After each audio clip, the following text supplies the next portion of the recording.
बिस्मिल्लाहिर्रहमानिर्रहीम। अस्सलाम वालेकुम मेरे नन्हे मुन्ने साइंसदानों। कैसे हैं आप? सब खैरियत से हैं? उम्मीद है कि आप बहुत अच्छे से चीज़ों को सीख रहे होंगे और किसी भी कॉन्सेप्ट को अधूरा नहीं छोड़ रहे होंगे। इसी उम्मीद को रखते हुए मैं नेक्स्ट टॉपिक की तरफ मूव कर रहा हूँ और आज का हमारा जो टॉपिक है पिछले टॉपिक के साथ कहीं न कहीं लिंक करता है। आज हम बात करने वाले हैं बच्चों म्यूचुअल इंडक्शन पे। और सबसे पहले तो हम अगर इस वर्ड पे फोकस करें कि म्यूचुअल क्या है, तो म्यूचुअल को अगर हम उर्दू में ट्रांसलेट करें तो उसका मतलब है बाहमी, यानी एक के साथ दूसरे का होना और एक की वजह से दूसरे के अंदर इफेक्ट का आना या दो चीजों के आपस में इंटरेक्शन का जिक्र करना इज बेसिकली इसके लिए हम वर्ड यूज करते हैं म्यूचुअल। जैसे कि आपने सोशल मीडिया पर म्यूचुअल रिलेशंस, म्यूचुअल फ्रेंडशिप जैसे वर्ड्स को भी सुना होगा। तो म्यूचुअल फ्रेंडशिप भी कुछ ऐसी ही है कि जिसके अंदर हम जिक्र करते हैं कि फलां मेरा दोस्त है फलां के रेफरेंस से। तो जब चीजें आपस में एक दूसरे के साथ इंटरेक्ट कर रही हो और उसके इंटरेक्शन की वजह से कोई नई चीज हमें मिल रही हो, तो ये जो हमारे पास इंटरेक्शन बन रहा होता है इसके लिए हम वर्ड यूज कर रहे होते हैं म्यूचुअल। तो यहां पर भी हमारे पास क्या होने वाला है कि हम कुछ इंडक्शन करवाना चाहते हैं और हम इंड्यूस्ड ईएमएफ लेके आना चाहते हैं, लेकिन किसी और कॉइल की वजह से। तो जब हम किसी और कॉइल का इस्तेमाल करते हुए किसी दूसरी कॉइल के अंदर इंडक्शन करवाएंगे, तो किसी की वजह से किसी और कॉइल के अंदर इंडक्शन का होना is basically the mutual induction, यानी एक कॉइल के अंदर इंडक्शन का होना किसी दूसरी कॉइल की वजह से। तो इसे हम कहते हैं म्यूचुअल इंडक्शन। अब कैसे होना है, सबसे पहले तो हम अपनी इस डायग्राम पे फोकस करते हैं कि जिसमें आप देख रहे हैं हमारे पास दो सॉलिनॉइड्स हैं, दो कॉइल्स हम कह सकते हैं, जिनमें से हमने पहली कॉइल को कनेक्ट कर रखा है with the source of current. वैसे तो आपको लास्ट टॉपिक में भी बताया कि बेसिकली यहां पर सोर्स ऑफ अल्टरनेटिंग करंट होना चाहिए, लेकिन हम जनरली यहाँ हम डीसी का जिक्र करते हैं। लेकिन जब डीसी का इस्तेमाल करेंगे तो डेफिनेटली करंट को हमें मैनुअली चेंज करना पड़ेगा। तो उस मैनुअल चेंज के लिए हमने लगा रखा है वेरिएबल रेजिस्टर, क्योंकि बच्चों हमें पता है कि अगर कांस्टेंट करंट गुजरेगा और सपोज करते हैं कि करंट की डायरेक्शन भी साथ ही दिखा देते हैं, ये करंट की डायरेक्शन है और कांस्टेंट करंट अगर गुजर रहा है, तो कांस्टेंट करंट गुजर जाने की वजह से जो मैग्नेटिक फील्ड बनेगी वो भी कांस्टेंट होगी और कांस्टेंट मैग्नेटिक फील्ड से आने वाला जो फ्लक्स है वो भी कांस्टेंट होगा। So we will get no induction, हमें किसी भी तरह से कोई आउटपुट नहीं मिलेगा, हमें इंड्यूस्ड ईएमएफ या इंड्यूस्ड करंट नहीं मिलेगा। तो हमें क्या करना है, यहां से हमें इस करंट को वेरी करना है, चेंज करना है। तो जब करंट चेंज होगा तो मैग्नेटिक फील्ड भी क्या होगी, चेंज होगी। और मैग्नेटिक फील्ड के चेंज होते ही जब वो फील्ड इन कॉइल्स के क्रॉस सेक्शन से गुजरेगी तो मैग्नेटिक फ्लक्स का भी ऑटोमेटिकली चेंज आएगा and that will give us the induction. और हम कह सकेंगे कि जो हमारे पास इंडक्शन है ये म्यूचुअल इंडक्शन की कॉज बनेगा। अब थोड़ी देर के लिए अगर हम इस कॉइल को यहां से बच्चों हटा दें तो ये हमारा पुराना टॉपिक बन जाएगा जिसमें हमने बात की थी कि जब इन लूप्स में से मैग्नेटिक फ्लक्स का चेंज आएगा तो इस कॉइल की अपनी ही जात के अंदर चेंज ऑफ फ्लक्स आ जाएगा और वो चेंज ऑफ मैग्नेटिक फ्लक्स इसके अंदर ले आएगा induced EMF and induced current, जिसको हमने नाम दिया था बैक करंट और उस फिनोमिनन को नाम दिया था हमने सेल्फ इंडक्शन। लेकिन आज हम इस कॉइल के अंदर होने वाली इंडक्शन पे बात नहीं करना चाहते, क्योंकि वो जो होने वाली इंडक्शन थी हमने देखा कि वो ड्रॉबैक था, बेसिकली हमें उसकी कोई रिक्वायरमेंट नहीं थी, हम नहीं चाहते थे। हम क्या चाहते हैं कि हम इस करंट की वजह से किसी दूसरी कॉइल के अंदर इंडक्शन करवा सकें और उस करंट को हम कहीं यूज कर सकें। तो सबसे पहले तो यहां अगर इंट्रोडक्शन में बात मजीद अगर आगे चलाऊं तो ये बात अपने जहनों में पक्का बिठा लें, बाज़-औक़ात ये कॉइल कहीं राइट साइड पे रख देता है और इस कॉइल को लेफ्ट पे रख देता है और पूछता है कि बताएं कि कौन सी कॉइल प्राइमरी और कौन सी सेकेंडरी है। तो यहां बच्चों सबसे पहले टेक्निक तो ये सुन लें, समझ लें कि जिस कॉइल को हम सोर्स ऑफ करंट के साथ कनेक्ट करते हैं इस कॉइल का हम नाम रखते हैं primary coil. The first coil that is connected with the source of current is known as the primary coil. और जो दूसरी कॉइल हमारे पास यहां मौजूद है जिसको हमने किसी सोर्स के साथ कनेक्ट करना है या किसी डिटेक्टर यानी किसी गैल्वेनोमीटर के साथ कनेक्ट करना है, तो हम उसको नाम दे देते हैं सेकेंडरी कॉइल।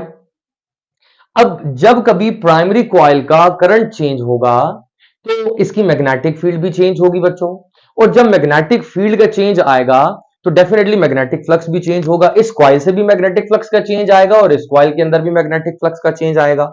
तो कभी मैग्नेटिक फील्ड लाइंस ज्यादा गुजरेंगी तो कभी कम गुजरेंगी। तो मैं कुछ ऐसा दिखा रहा हूं कि इस कॉइल का जो करंट है उसकी वजह से मैग्नेटिक फील्ड बनी और वो मैग्नेटिक फील्ड इसके लूप्स में से भी गुजरेगी और जो साथ पड़ी हुई सेकेंडरी कॉइल है उसके लूप्स में से भी गुजरेगी।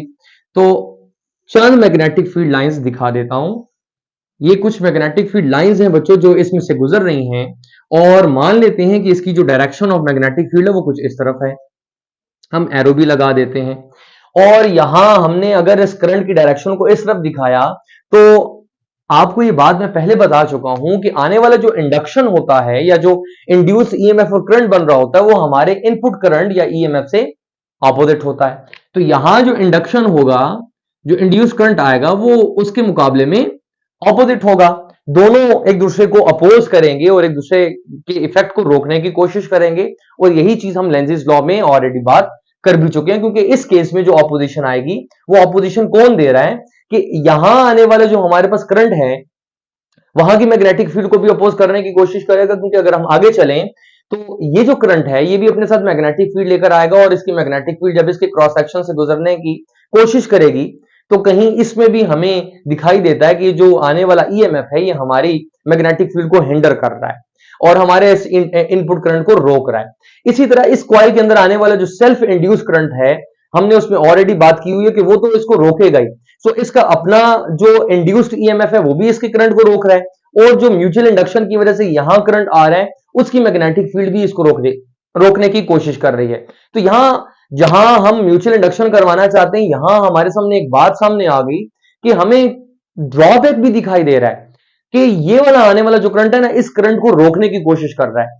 तो हम इसकी एप्लीकेशन में जाकर एक बात को अच्छे से समझेंगे कि इस ड्रॉबैक को, ये जो हमारे पास प्रॉब्लम आ चुका है, इस प्रॉब्लम को कैसे हमने ओवरकम करना है, कैसे इस प्रॉब्लम को हम खत्म करेंगे। क्योंकि अभी हम जनरली टॉपिक को लेके चल रहे हैं तो इस बात पे हम ज्यादा फोकस नहीं करेंगे कि अगर ये करंट भी उसको रोकने की कोशिश करता है तो फिर फायदा क्या हुआ। So we have many benefits, और उनमें से पहला बेनिफिट तो मैं यहां आपको एक जनरली आइडिया देते हुए बताता चलूं कि इसी टेक्निक, इसी आइडिया को यूज करते हुए हम ट्रांसफार्मर को बनाएंगे, बट हम कॉइल्स की जो अरेंजमेंट है उसको हम बदल देंगे ताकि ये जो ऑपोजिशन इस करंट को मिल रही है वो ना मिले। सो हम इस मेथड को बेहतर कर सकते हैं।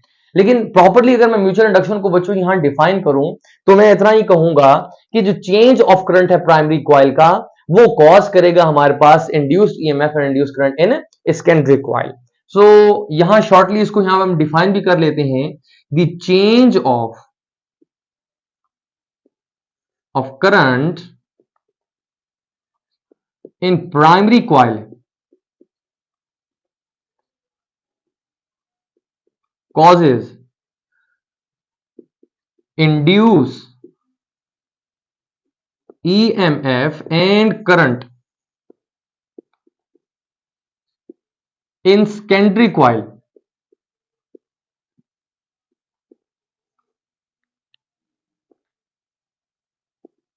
is known as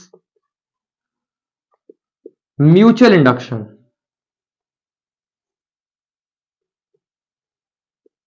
ठीक हो गया बच्चों, ये बात तो हम सबकी समझ में आ गई। बात हमें क्लियर हो गई कि पहली कॉइल के अंदर आने वाला जो करंट का चेंज है उसकी वजह से हमारे पास दूसरी कॉइल के अंदर क्या होने वाला है, इंडक्शन होने वाला है। ये बात फिर से समराइज कर रहा हूं थोड़ा सा आगे ताकि हम चल सकें कि जब पहली कॉइल के अंदर करंट का चेंज आएगा तो इससे बनने वाली मैग्नेटिक फील्ड भी चेंज होगी।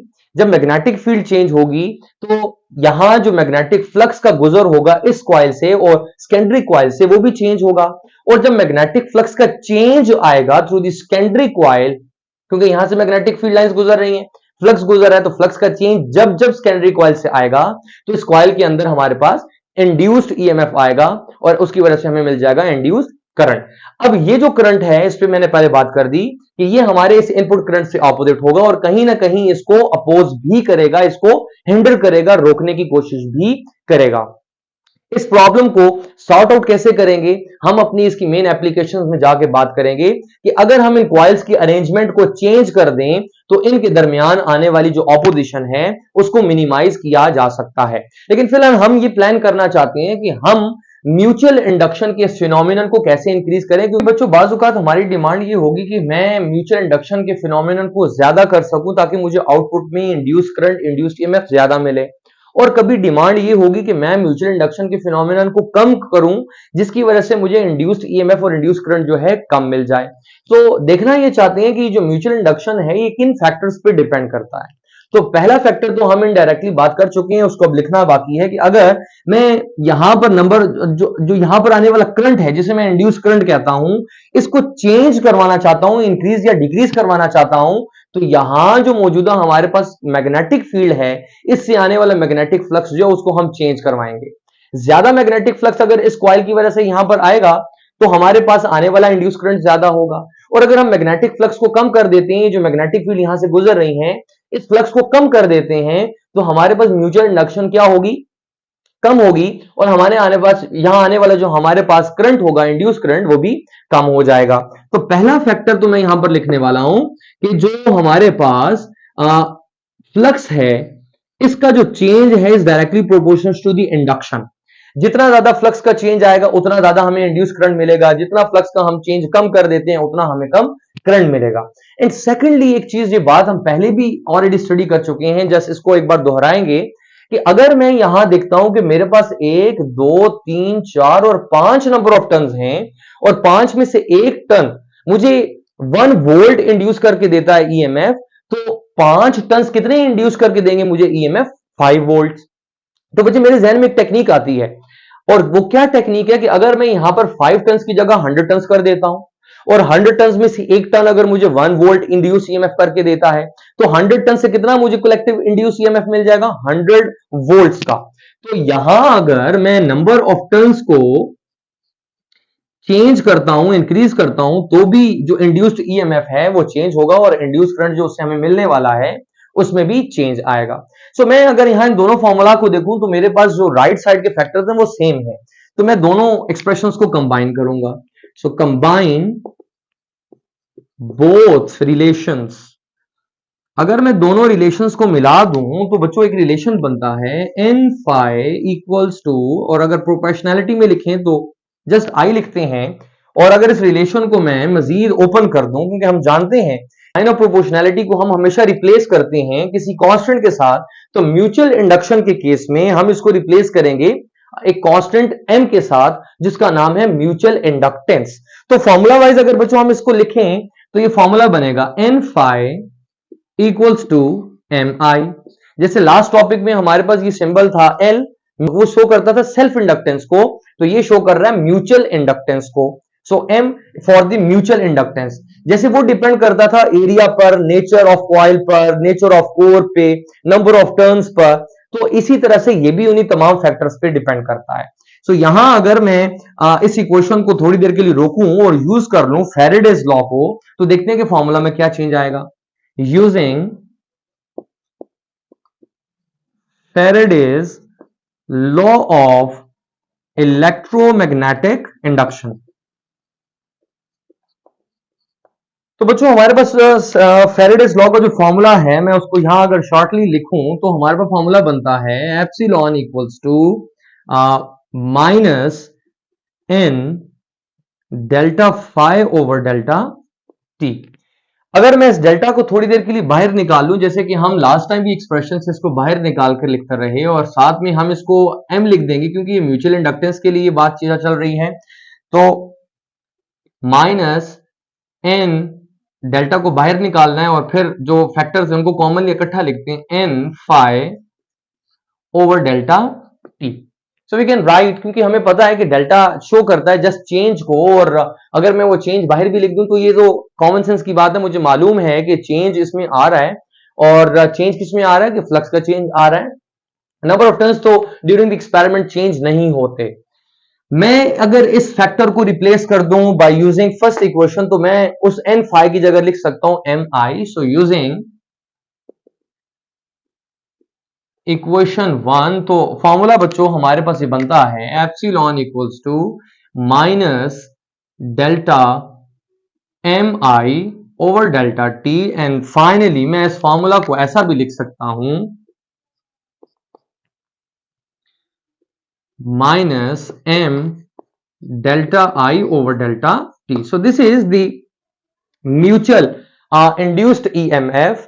अगर बच्चों यहां पर मैं म्यूचुअल इंडक्टेंस को दोबारा से रीडिफाइन करूं तो ये बनता कुछ इस तरह से फार्मूला है, मैं इसको रीअरेंज करके ऐसा लिख सकता हूं, and m equals to minus, अगर वहां लिखें तो epsilon delta I over delta T. तो ये हमारे पास म्यूचुअल इंडक्टेंस का फॉर्मूला बच्चों एक बार फिर से आ चुका है, जो हमने पहले भी यहां पर एक फॉर्मूला लिखा था म्यूचुअल इंडक्टेंस के लिए। इसको अगर हम रीअरेंज करें तो ये फॉर्मूला हमारे पास आ चुका था in terms of flux, number of turns and current, और यहां हमारे पास म्यूचुअल इंडक्टेंस का फॉर्मूला आ चुका है in terms of the ratio of mutual induction over the rate of change of current. तो म्यूचुअल इंडक्टेंस हमारे पास यहां पर आ चुकी है, जो कि हमारे पास नेगेटिव साइन के साथ है, और ये जो नेगेटिव साइन है ये मैं आपको बता चुका हूं कि ये नेगेटिव साइन शो करती है उस ऑपोजिशन को जो हमारी म्यूचुअल इंडक्शन को अपोज करने की कोशिश करती है इन टर्म्स ऑफ लेंज़ेस लॉ। अगर इस चीज को भी मैं फाइनली पहले की तरह कंक्लूड करूं तो इसकी भी एसआई यूनिट अगर यहां लिखें, so it's SI unit is Henry, और अगर मैं इसकी एसआई डिराइव्ड यूनिट पे बात करूं तो इसकी यूनिट बन जाती है हमारे पास वोल्टेज सेकेंड एम्पियर इनवर्स। तो बच्चों हमने देखा कि म्यूचुअल इंडक्शन हमारे पास क्या है कि एक कॉइल की वजह से किसी दूसरी कॉइल के अंदर इंडक्शन का होना, और फिर हमने देखा कि वो किन किन फैक्टर्स पे डिपेंड करता है। हमने देखा कि जो नेगेटिव साइन है वो किन फैक्टर्स को शो करता है, क्या मकसद है, और जो म्यूचुअल इंडक्टेंस है उसकी यूनिट क्या है। सो होप सो हमारे पास जो ये सेकंड टॉपिक म्यूचुअल इंडक्टेंस का था, बिल्कुल वैसे ही हमने देखा कि जैसे सेल्फ इंडक्शन का था। होप सो ये बात आपको समझ में आ चुकी होगी। इस बात को यहां पर हम रोकते हैं और मिलते हैं एक नेक्स्ट लेक्चर और नेक्स्ट टॉपिक के अंदर।